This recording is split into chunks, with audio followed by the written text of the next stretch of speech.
even classic marketing can't save every movie.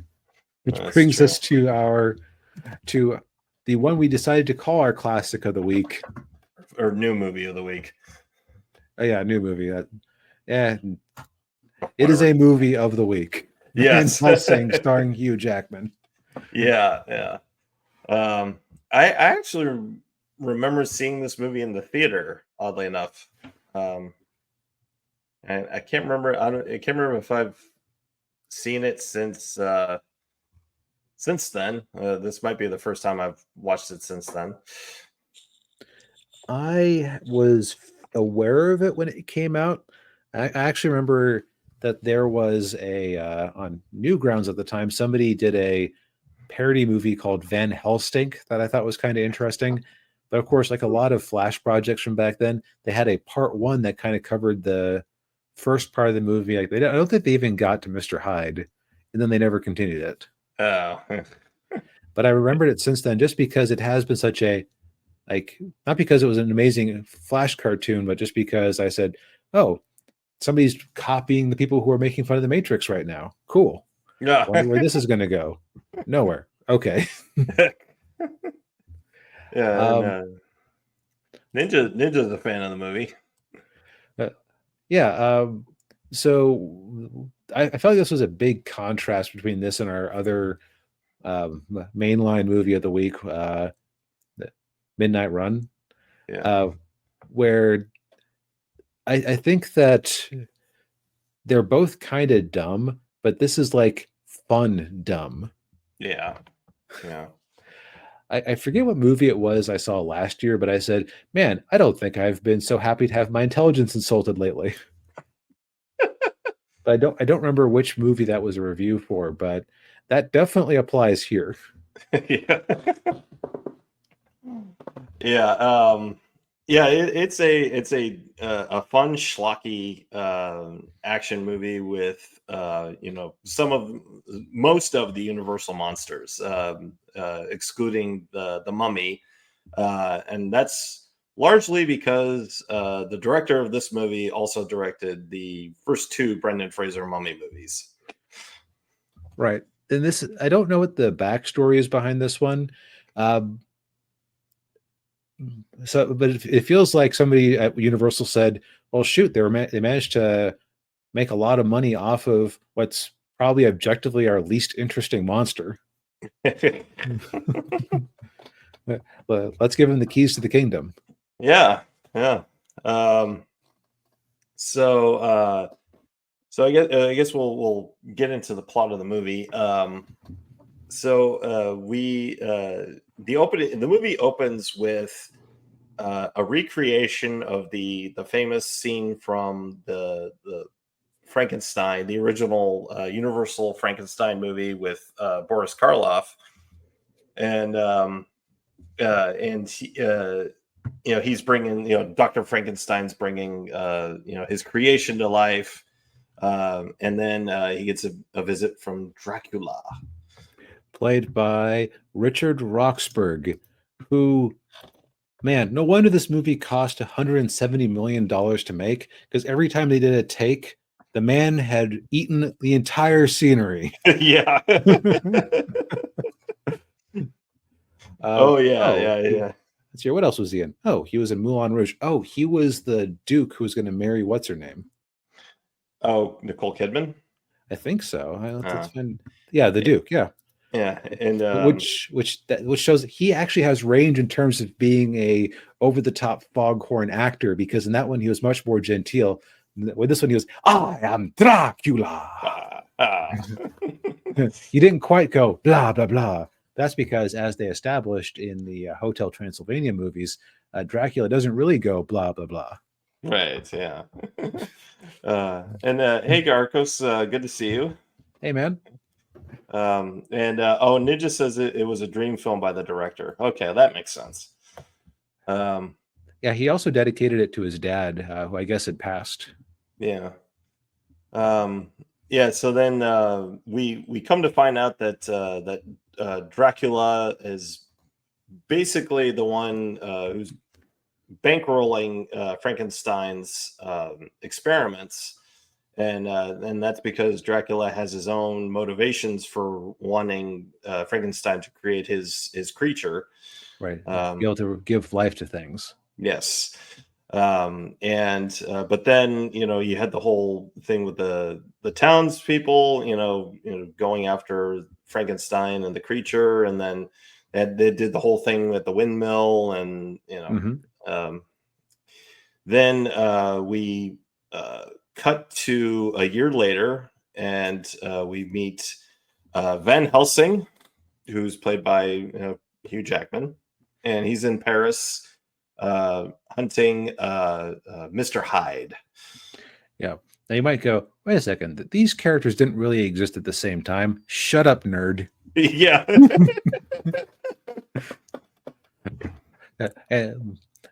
What next will be telling me that the Vatican doesn't operate a multi-faith monster hunting society. Yeah. With their own little Q branch. Yes. But okay, so we've seen some bad CGI in some recent movies lately. Yeah. Okay, so you know how the CGI in Jurassic Park has aged pretty well because it had good fundamentals behind it, even if it didn't have the poly count? Yeah, and they didn't linger on any shots too. Yeah. Now, I'm not going to even claim that this can even lick Jurassic Park's boot. But even though it isn't the best, like, like if you saw this if this was a bunch of like modern cutscenes, you would probably like see people clipping it on YouTube to like make fun of it. Like this stupid video game has worse graphics than da da da. Right? Yeah. But there is something about the way that the characters move. Like, Yeah. spoiler alert: Mr. Hyde is only in the one scene. Yeah. But the way he moves is actually fluid. He looks like he has weight to him most of the time. Yeah. His face is expressive and animated. I actually really enjoyed that fight scene. Yeah, I did too. And the other thing too, you'll notice is that the lighting was very dark in that Which scene. always So helps. yeah, but yeah, it was, and it wasn't like an easy like victory for Van Helsing. Like he actually had to work for it.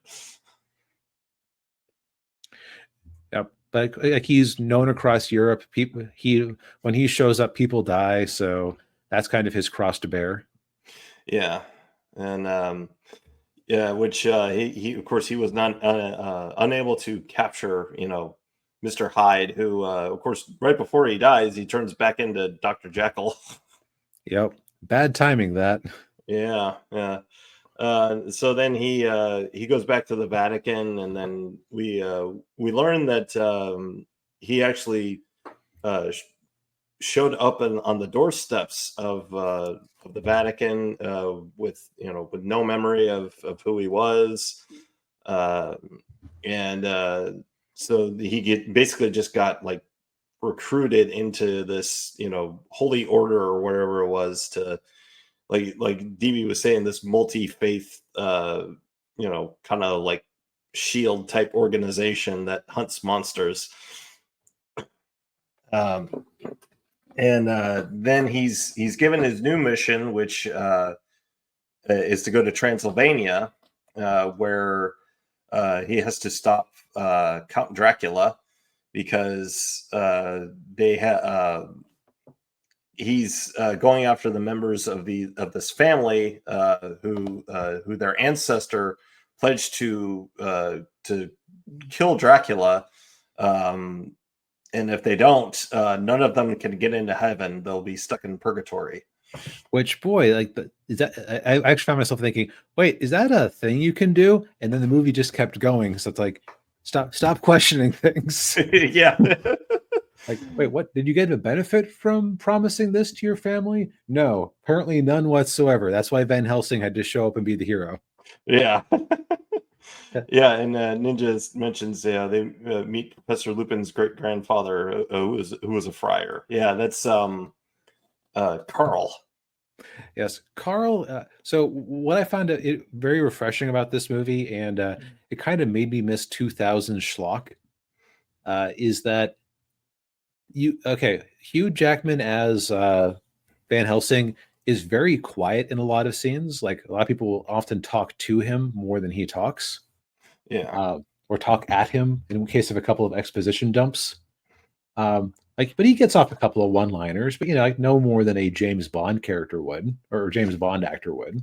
yeah, But Carl, he is like pure unadulterated comic relief, but he's like the classic kind of comic relief where most of his jokes kind of make sense for the scene.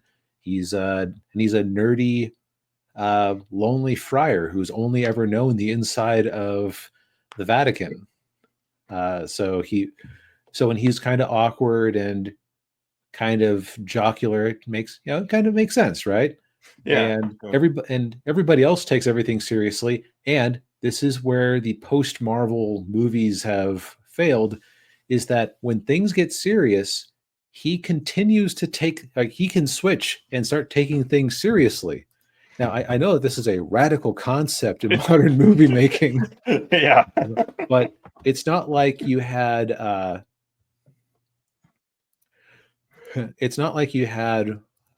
what's his name?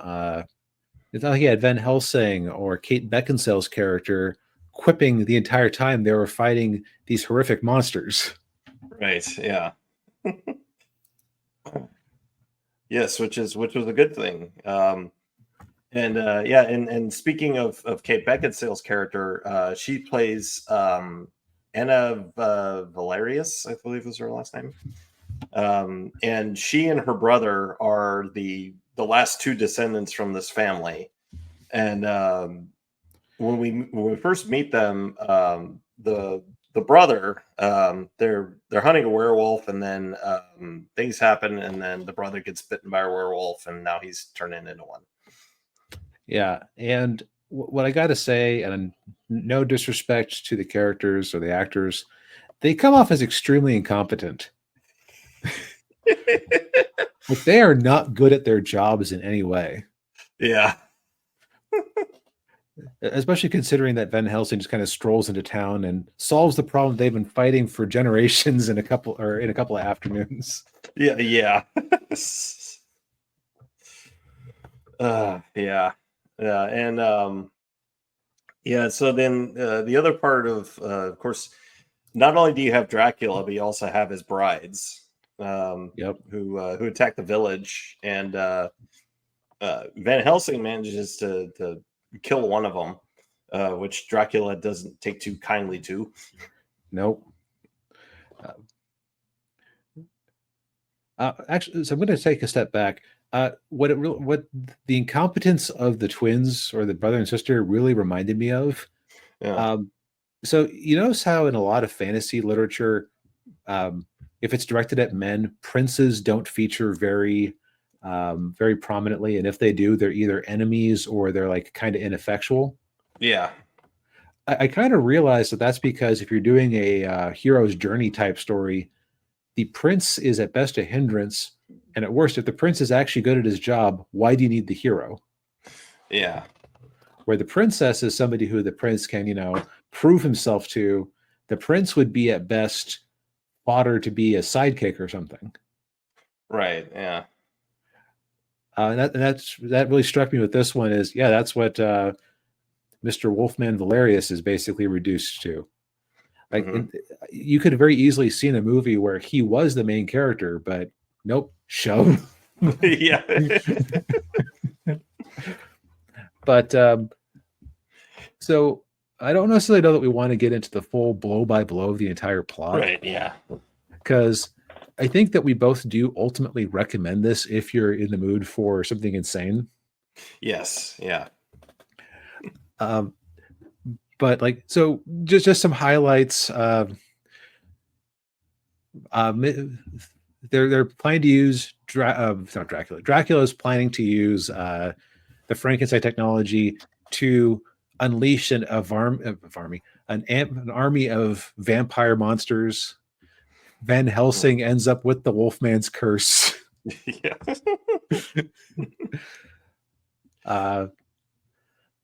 And they end up teaming up with the Frankenstein's monster, who is just the most tortured. And he's the only actor in the movie who's really giving Yeah. Richard Roxburgh competition in the hammy acting competition. Oh yeah. Oh yeah. Ninja mentions the light grenade. Yeah. The light grenade was great. I know what it's for now. Yeah. There's just a lot of little nice payoffs and setups and everything. Yeah. Now, Yeah. is this a smart movie? Absolutely not. No. But is it exciting? Sexy at times? Do you believe that the characters actually care about what's going on around them and are invested in what's happening to them? Does it have some cool ideas visually that, while the effects of 2004 can't always render them properly, the idea is there? I would say yes to all the above. Yes, I would too. Yeah. Yeah. This is a fun movie. I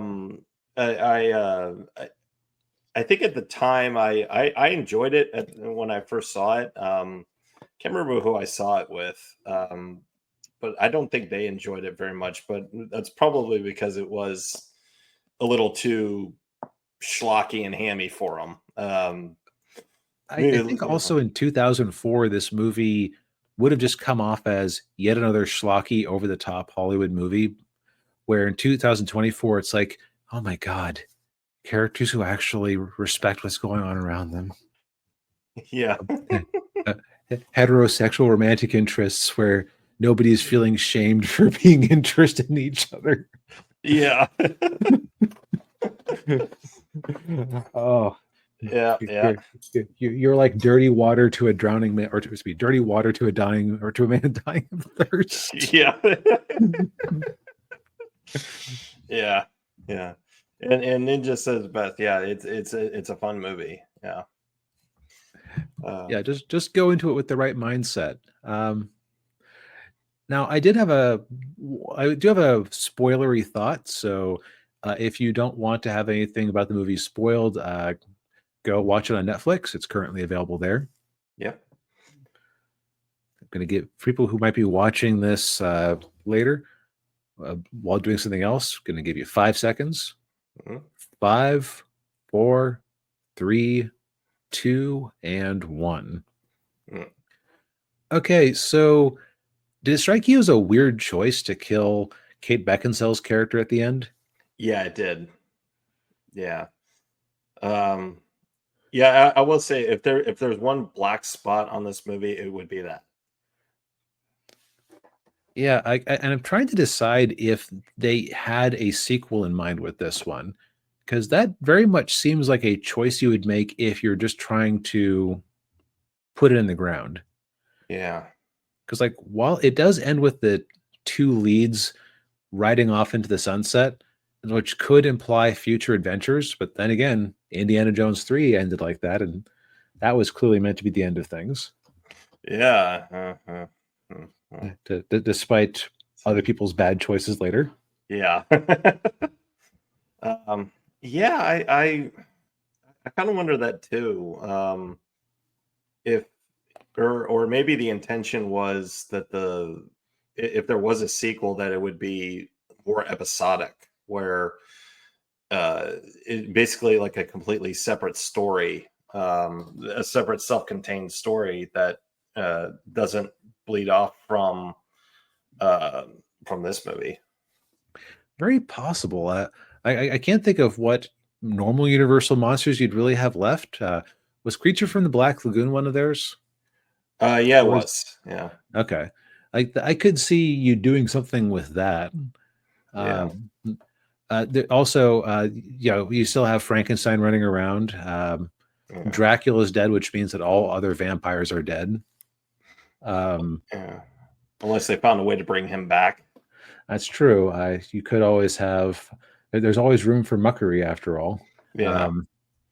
you could have more Wolfmen, but that would like the Wolfman seemed like it was sort of a weird Pokemon rock paper scissors thing where Wolfmen were more of a danger to Dracula than they were to the humans. Yeah. So that would also kind of feel like a step backwards. The only other thing I could think of would be like if they did like a time jump of some, like if they tied it, maybe tied it with the Mummy, and did like a time jump sort of thing. Oh yeah, like move it ahead a while. Yeah, and since so they very heavily imply, but they never actually state that Hugh Jackman's character is like the Archangel Gabriel. Yeah, yeah. Dracula even calls him Gabriel Several times, and like he's lost his memory. But he has flashes of having fought at historical battles. Like that was my best interpretation of what he was he was just an amnesiac archangel. Now why he basically would be fighting at human scale and be vulnerable to the Wolfman's curse is beyond me. But yeah, that's probably some lore that they could have developed there. Yeah, and Ninja says there were plans for a sequel, but the movie bombed. And then Invisible Man. Oh yeah, I forgot about him. Right, you could have done something with him. Yeah.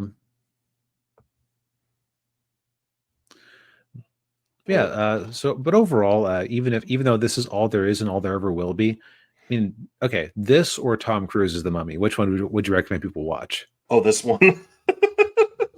Right. Like as far as aborted attempts to get a new Universal Monster Universe going, this is by far the most entertaining of them. Oh yeah, yeah. Just because it's schlocky, it goes for the fences. I forgot to mention how refreshing it was to just have a soundtrack that was a soundtrack with classical instruments. Yeah. There was no like sudden, I don't know, Mr. Blue Sky, Blue Sky. At some point. Yeah, or some random rap song that gets thrown in there. Yep. Yo, motherfucker, it's Van Helsing. Van Helsing in the house. Yo. Let's see, 2004. Who would they have gotten in 2004? Was that before 50 Cent? Or it could have been 50 Cent, or yeah, or I don't know if Kanye was big yet. I think this was pre-Kanye. Okay. Yeah. I could be wrong. At least it was before I knew about Kanye, but that doesn't say much. Digressions aside, give this a watch. It's a good fun. I figure if you are a fan of our channel and enjoy our opinions about movies, this is the type of movie that we can full-heartedly say you should go watch. Indeed, yes. Yeah. Well, I think we've said all we've needed to say for tonight. Indeed.